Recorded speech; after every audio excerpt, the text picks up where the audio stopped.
Hello everyone and welcome to Doon officers academy. RAMC के हम previous year question कर रहे थे, तो आज हम कुछ और क्वेश्चन करेंगे। जो आज हम क्वेश्चन करने वाले that is related to vocabulary. कई बार आपको क्वेश्चंस जो होते हैं वोकैबुलरी से रिलेटेड काफ़ी अलग अलग फॉर्म में दिए जाते हैं। या तो आपको एंटोनिम्स या फिर सिनोनिम पूछा जाता है। There is a word that is given to you, simply उसका आपको एंटोनिम बताना होता है, सिनोनिम बताना होता है 4 ऑप्शन के बेसिस पे। और एल्स एक सेंटेंस में आपको एक वर्ड दिया जाता है and then there are 4 options that is given to you, और उसके बेसिस पे सेंटेंस पढ़ के जहाँ पे वो वर्ड किस कॉन्टेक्स्ट में आपको सेंटेंस बना है उसके बेसिस पे आपको बताना होता है कि उस पर्टिकुलर वर्ड का मतलब क्या है। वो वर्ड आपको या तो अंडरलाइन करके दे रखा होगा या बोल्ड में दे रखा होगा, right. So there are different ways कि आपसे वोकैबुलरी रिलेटेड क्वेश्चन जो है वो कैसे पूछे जाएंगे। So we will start off with question number 1 today.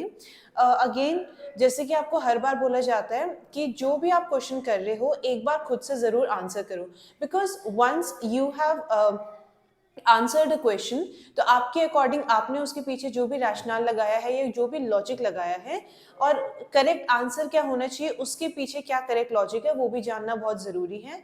मोreover the reason we are solving previous year question is so that you learn the approach that one must follow while solving the question, right? क्योंकि question हमेशा change होंगे लेकिन approach आपकी क्या होनी चाहिए या किस तरीके से आप क्वेश्चन जो है वो टैकल करोगे उस पर फोकस करना फिलहाल ज़रूरी है, because you have ample amount of time.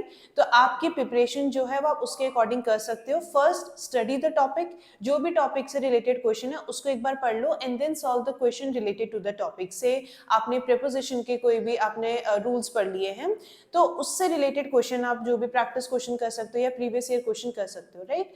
So the first question today we are doing is, now the word जो आपको दे रखा है that is used in a sentence और उसके बाद आपको 4 ऑप्शन दिए गए हैं, राइट। सेंटेंस आपका क्या बोल रहा है? They made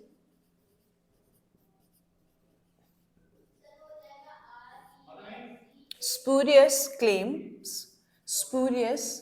claims of personal injury, of personal injury.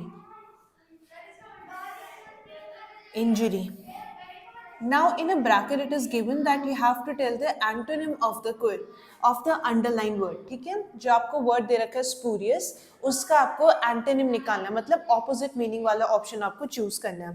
So the first option is genuine, second option is flexible, then it is sadness,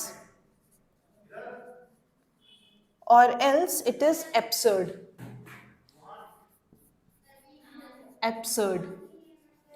right? Now one must know the meaning of spurious. Spurious का मतलब क्या होता है? When we are talking about spurious, इसका simple मतलब अगर हम बोले तो इसका मतलब होता है something which is not genuine, या कोई भी चीज़ जो false है या fake है। So the word spurious means something which is false या फिर fake, कोई चीज़ जो है वो fake है, right? और something which is not genuine. जैसे कि अगर मैं बोलती हूँ स्पूरियस लेदर, इसका मतलब क्या है? जो लेदर है वो जेन्युइन नहीं है बट एक फेक लेदर है, या फिर मोरओवर फॉल्स लेदर है। जैसे कि लेदर आप देखोगे, आप जो भी आपके एनिमल्स होते हैं उनकी स्किन से बनाया जाता था, राइट। तो लेकिन अब क्या किया है लोगों ने, बहुत सारे मेथड ऐसे डेवलप किए हैं कि जिसका जो टेक्सचर है या जिसका जो फील है लेदर जैसा तो है but that is not the real leather, right. तो स्पूरियस का मतलब होता है समथिंग विच इज फॉल्स या कोई चीज जो फेक होती है। अब सेंटेंस में इसको किस तरीके से यूज किया गया है? They made spurious claims of personal injury, है ना। उन्होंने फेक क्लेम्स किए पर्सनल इंजरी के, राइट। मतलब मान लो कि मुझे कोई चोट लगी नहीं है पर मैं वहाँ पे क्लेम कर रही हूँ कि नहीं भाई मुझे चोट लगी है। So I am making spurious claim, है ना। फॉल्स क्लेम मैं कर रही हूँ, राइट। कोई भी चीज़ जो जेन्युइन नहीं है, सही नहीं है, वो मैं क्लेम कर रही हूँ। Now you have to tell the antonym और the opposite meaning word of spurious. पहला ऑप्शन क्या है? जेन्युइन।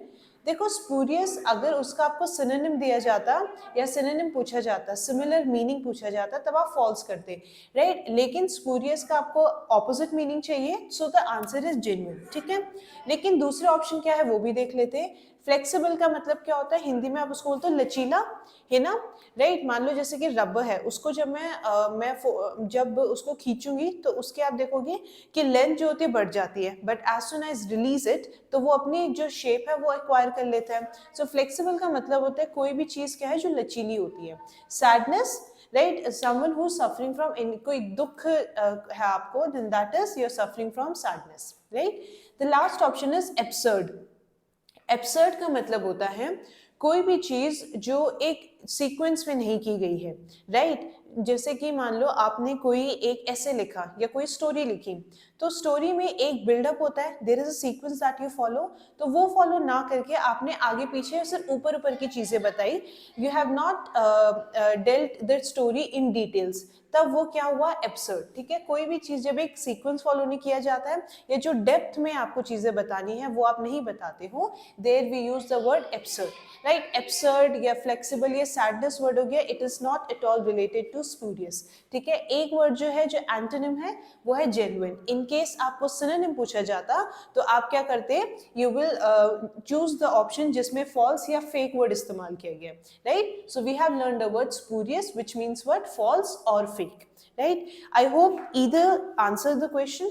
इन केस आपको ऐसे है कि बिल्कुल आइडिया नहीं लग पा रहा है, तब आप क्या कर सकते हो, simply note it down somewhere, right. Again मैंने जब भी आप प्रीवियस ईयर क्वेश्चन करे या कोई भी वीडियो देख रहे हो, keep a note pad with you, right. कोई भी जो भी माइन्यूट डिटेल्स है वो आप जॉट डाउन कर सकते हो at the time of revision, that will be really helpful for you, right. Because उस टाइम पे आपके पास बहुत ज्यादा टाइम नहीं है कि आप सारी वीडियोस पूरी देखो, right. Now that you have a time, make use of it. Next question पे आते हैं। Researchers at universities are always be morning. So you have to tell the synonym of the word be morning. Their lack of fun. Their lack of funds, right? So you have to tell the synonym of the underlined word, which is be morning. Okay? Synonym. So the first option that is given to you is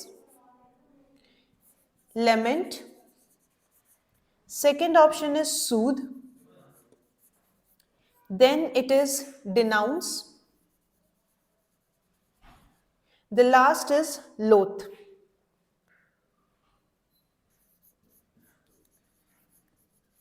All right. Researchers at universities are always bemoaning their lack of funds. So you have to tell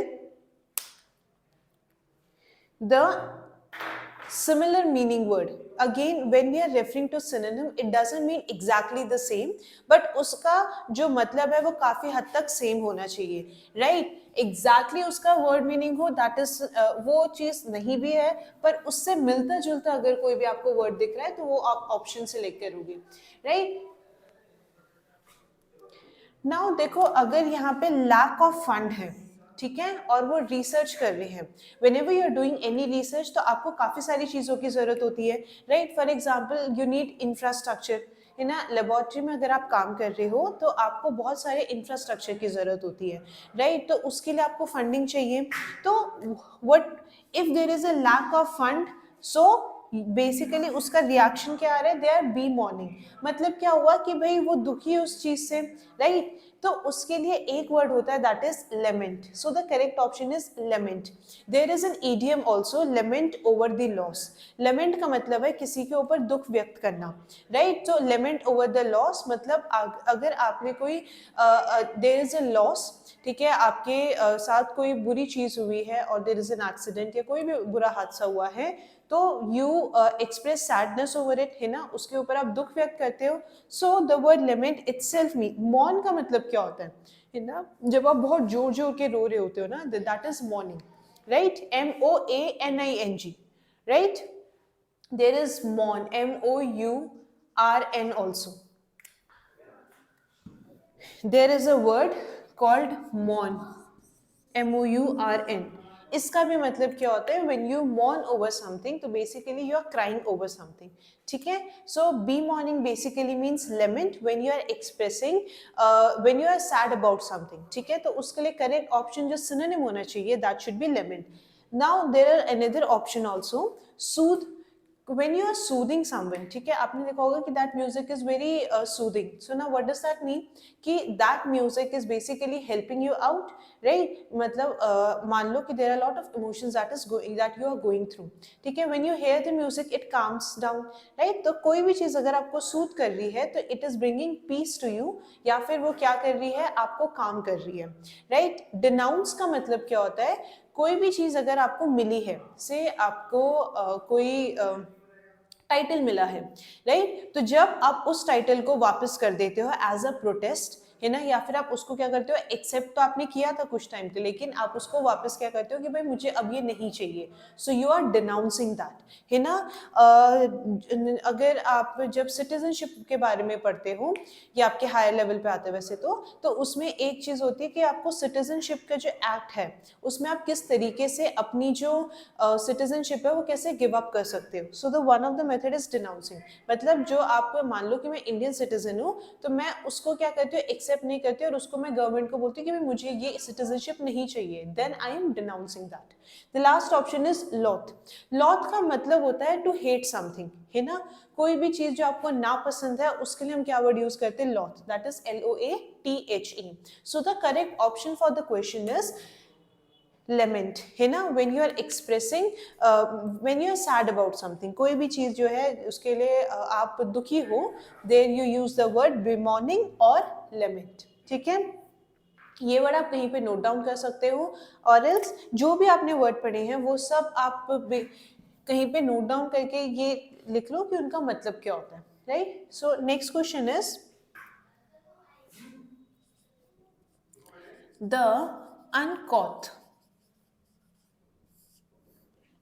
The uncaught young man did not know. Young man did not know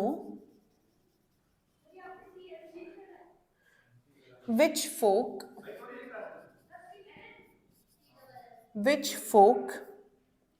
to use during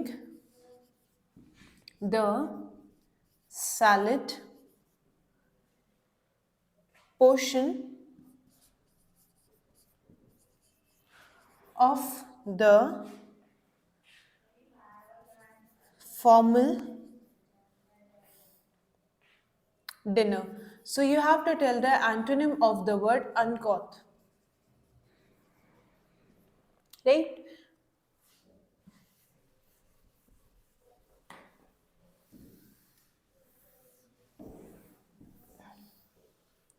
option है आपको, the first option is long, second option is elegant, then it is triumph, and then last is comfort, right? Now if you will go through the sentence that is given to you, आपको काफी हद तक जो uncaught word है उसका मतलब समझ आएगा, right? What the sentence states, the uncaught young man did not know which fork to use during the salad portion of the formal dinner, right? Whenever अगर आप कभी भी especially for formal dinner, right, if you will go to any formal dinner, आपकी जो basically आप फोक या knife या spoon use करते हो उनके भी अपने तरीके होते हैं, राइट? सो जिसको आप टेबल एटिक्स बोलते हो या टेबल मैनर्स बोलते हो, राइट? कई बार आपके कुछ ऐसे फोक देखे होंगे आपने जिसमें सिर्फ दो होते हैं, राइट? वो स्क्यूअर से आपके बारबेक्यू वाली चीजें निकालने के लिए इस्तेमाल की जाती है, right? And if you will look at the dessert spoon, वो कंपैरेटिवली छोटा होता है and it is comparatively flat. तो आपको सेंटेंस में क्या बोला जा रहा है? The young man did not know which fork to use during the salad portion, so when they were having salad so he did not know which fork to use, right? तो यहाँ पे क्या मतलब आ रहा है कि भाई टेबल मैनर्स क्या थे, he was not familiar with the table manners, someone who is not mannered, है ना। ये कुछ ऐसी बेसिक एथिक्स है जो आपको आप ये मान के चलते हो कि भाई when you are at a formal dinner ये सारी चीजें आपको पता होनी चाहिए। तो उसमें क्या बोला जा रहा है, for the young man they have said that he was not mannered enough. यही चीज तो स्टेटमेंट का मतलब निकल के आ रहा है कि भाई he was not mannered enough, मतलब जो बेसिक चीजें या बेसिक एथिक्स उसको पता होनी चाहिए थी वो नहीं पता है। सो here you can easily decipher the meaning of the word uncaught.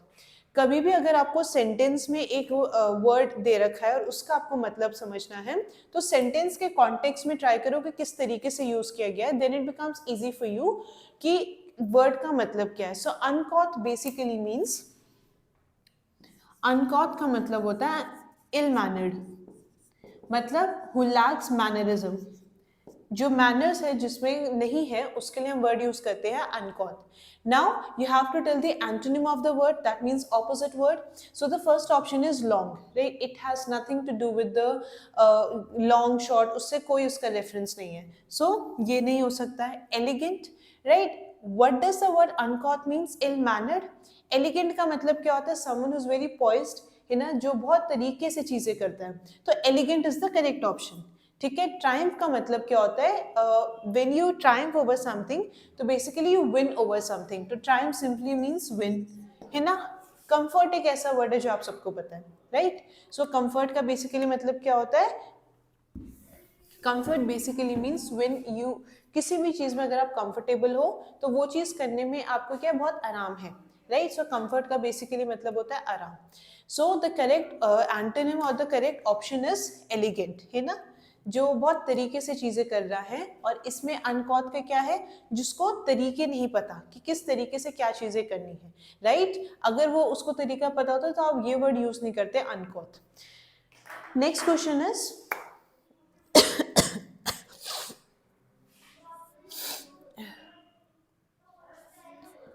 Sikhism attained its zenith. So the underlined word here is zenith. Under the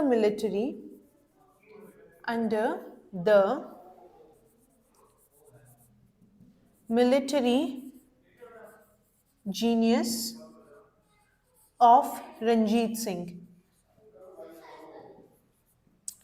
जो आपको, so here you have to tell the synonym word, मतलब similar meaning word आपको बताना है। First option is smart, then it is top, then wonderful,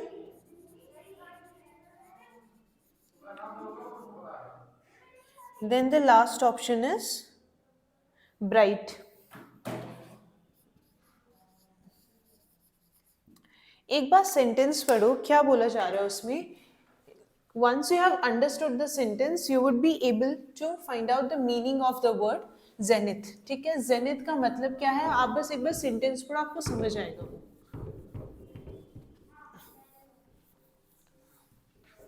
Sikhism attained its zenith under the military genius of Ranjit Singh, है ना। अगर मान लो there is someone who is genius in what? Military, ठीक है, उसको तौर तरीके, युद्ध वॉर लड़ने के तौर तरीके पता है, युद्ध में क्या चीजें करनी चाहिए, तो उसकी वजह से सिखिज्म क्या होगा भाई? जेनिथ का मतलब यहाँ पे क्या मतलब निकल के आ रहा है भाई? उसके पीक पे, है ना। मतलब सिखिज्म जो धर्म है आपका, अटेन इट्स जेनिथ, मतलब वो पीक पे। पीक पे कैसे आएगा? जब बहुत सारे लोग उसको जानने लगेंगे, राइट? तो वो कब हुआ था? जब रंजीत सिंह जो थे, during the reign of Ranjit Singh, मतलब रंजीत सिंह जो थे उन्होंने जब उनकी कमांड संभाली तब सिखिज्म जो था वो बिल्कुल टॉप पे या पीक पे था। सो the word zenith simply means top और पीक। अब देखो स्मार्ट, राइट? जेनिथ का कॉन्टेक्स्ट स्मार्ट के रिलेशन में कुछ नहीं है, राइट? स्मार्ट अगर अनलेस कोई कमेंट होता है रंजीत सिंह जी के बारे में, तब आप स्मार्ट शायद हो सकता था, लेकिन यहाँ पे बेसिकली धर्म के बारे में बात की जा रही है, या फिर जो सिख धर्म था, सिखिज्म जो था, उसके बारे में बात की जा रही है, तो उसका कोई रिलेशन नहीं है स्मार्ट से। Top, yes, top is the answer. Wonderful, no, ठीक है, वंडरफुल का कोई रेलेवेंस नहीं है इसमें, राइट। सो अगेन सी नहीं हो सकता, then it is bright, right. Bright आप फ्यूचर के रिगार्ड में कह सकते हो, लेकिन आप किसी सिखिज्म के बारे में आप ब्राइट नहीं कह सकते।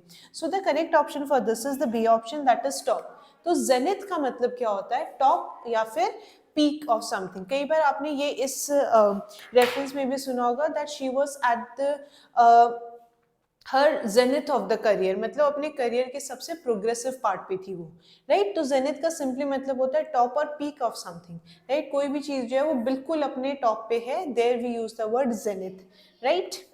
नेक्स्ट क्वेश्चन पे आते हैं।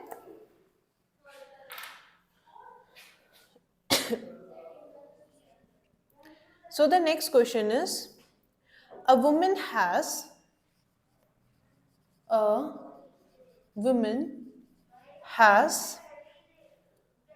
hurled racist invective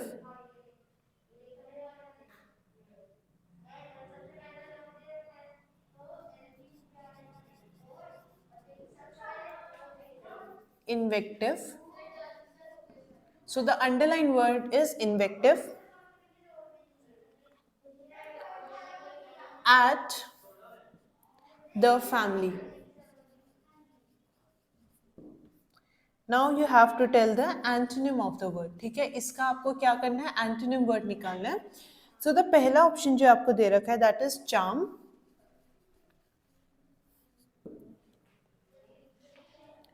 approval,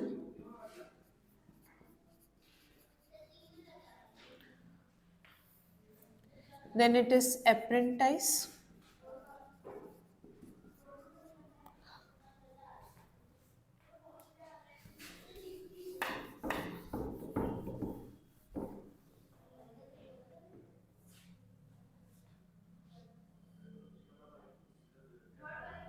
the last option that is given to you is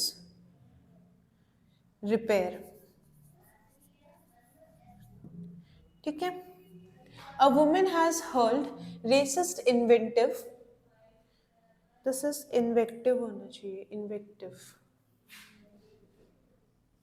invective at the family. So you have to tell the antonym of the word invective, ठीक है। hurled का basically मतलब होता है to throw, right। कोई चीज जो है to throw, right। hurled simply means to throw।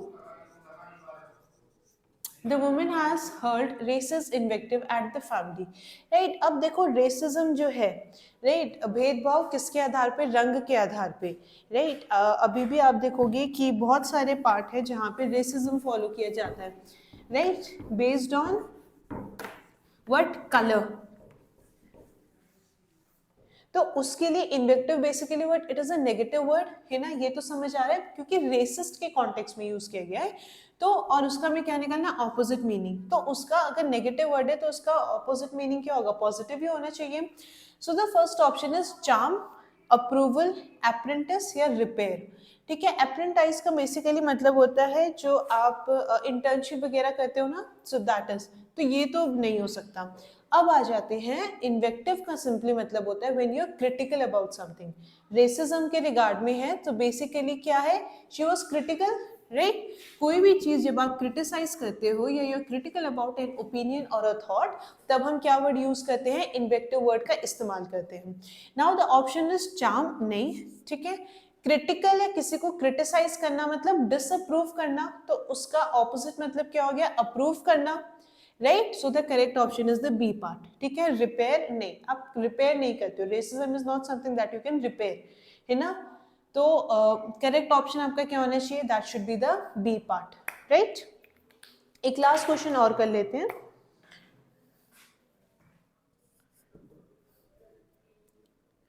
The government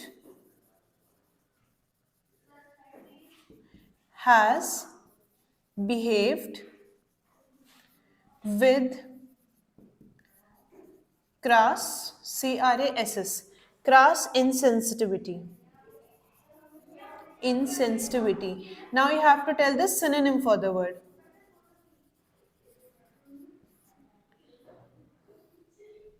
So the first option is unrefined. Second is sterile. Right? Casual, or else it means formal. ठीक है, क्या होना चाहिए इसमें से? The government has behaved with crass insensitivity. Right? इसका मतलब क्या होता है? CRASS. You have to tell the you have to tell the synonym for this word. ठीक है?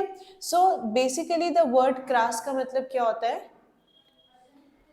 Crass simply means when you are not sensitive about something, या फिर when कोई भी चीज़ जो है वो करेक्ट लॉजिक या रेशनल या फिर इंटेलिजेंस के साथ हैंडल नहीं की गई है, तो उसके लिए हम क्या वर्ड यूज करते हैं? Crass. So something which is not intelligent या which is not dealt with great intelligence, या फिर something which is not sensitive. ठीक है, राइट?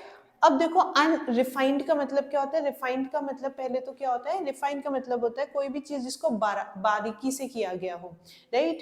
जब आप बहुत डिटेल्स में अटेंशन देते हो, दैट इज रिफाइंड. अनरिफाइंड का मतलब क्या हुआ? सिर्फ ऊपर ऊपर का काम है ना, बहुत आपने उसको आपने जो है वो ग्रेट डिटेल्स फॉलो नहीं की है. स्टेराइल का मतलब होता है कोई भी चीज जब फर्टाइल नहीं होती है. So it has no regard with that. Casual और या फिर फॉर्मल. फॉर्मल नहीं हो सकता. Formal is basically related to what? Official purposes. Now what does casual means? Casual का मतलब होता है, ठीक है, कैजुअल और अनइंटेलिजेंस. क्या इन दोनों में कोई रिलेशन है? But if you will look at the word unrefined, when something is not dealt in details. Detail आप कैसे डील करोगे? ठीक है, इंटेलिजेंस के थ्रू ही तो करोगे. So for the this question the correct option is the A part, that is unrefined. Alright, so these were some of the questions that we have done today. कुछ और questions भी करेंगे. Make sure कि जो भी question कराए जा रहे हैं वो आप note down ज़रूर करो. Right? Take a notepad with you. Short कोई भी आप jot down कर सकते हो. It's not necessary कि आप पूरी details में करो, but rather short notes बनाते जाओ. So this was all for today. But before leaving the session, just a gentle reminder that if you want to enroll for Doon Officers Academy offline batches, then you can contact on the numbers that is given on the screen and you can register yourself. अगर आप कोई भी defence examination के लिए prepare कर रहे हैं तो आप नंबर पे कांटेक्ट करके आप रजिस्ट्रेशन करा सकते हैं. So thank you everyone and have a good day to you all.